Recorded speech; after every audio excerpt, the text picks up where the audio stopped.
अहिले जति नै मिठाई जति नै सुकै महँगो मिठाई भए पनि त्यो बेलाको ल्याक्टो चक्लेट जस्तो मिठो मलाई कुनै पनि लाग्थेन। त्यो बेलामा ल्याक्टो चक्लेट भन्ने कुरा त्यो जस्तो त्यो त अलि स्ट्यान्डर्ड क्लास हो ल्याक्टो चक्लेट है। त्योभन्दा अलि लो क्लासको चाहिँ एउटा ओरेन्ज मिठाई भन्ने हुन्छ सुन्तला मिठाई, त्यसलाई सुन्तला मिठाई भन्थ्यो होइन। त्यो सुन्तला मिठाई त्यो पाउँदाखेरि त यति खुसी लाग्थ्यो नि, यति खुसी लाग्थ्यो। त्यो त यति मुठी लिएर हिँड्थेँ क्या म यस्तो खोल्टीमा कहिले कहिले पाएको बेलामा है। अनि अब अहिले त बर्गर बर्गर त म पहिलेदेखि नै बनाउनु जान्ने रहेछु क्या। अहिले बनाउने बर्गर त के बर्गर हो। बर्गर त पहिला पहिला मैले त्यो क्लासमा 7-8 क्लासमा बम पाउरोटी पाइन्थ्यो।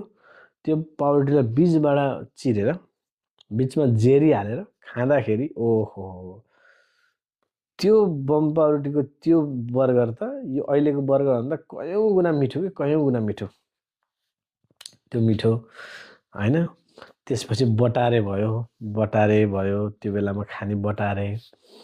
अनि इमलीको मिठाई, अझ इमलीको मिठाई त इमली त रुखबाट टिपेर नि खाइन्थ्यो त्यो बेलाको समय।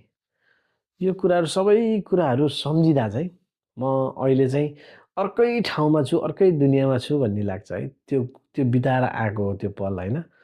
तर अहिले चाहिँ आफूलाई त्यो त्यो बिताएर आएको पल पनि यस्तो पनि थियो र मेरो दुनियाँ मेरो समय यस्तो पनि थियो र भन्ने लाग्छ नि होइन। यो सबै कसले खानुभयो, यो सबै कसले अनुभव गर्नुभयो, प्लिज कमेन्ट गर्नु होला, नभुलिकन गर्नु होला है त। Thank you, keep watching, by by. तपाईँको बाल्यकाल फेरि ताजा होस्, फेरि ताजा होस्, फेरि एकछिन सम्झेर खुसी हुनु होला। Thank you, keep watching, by by.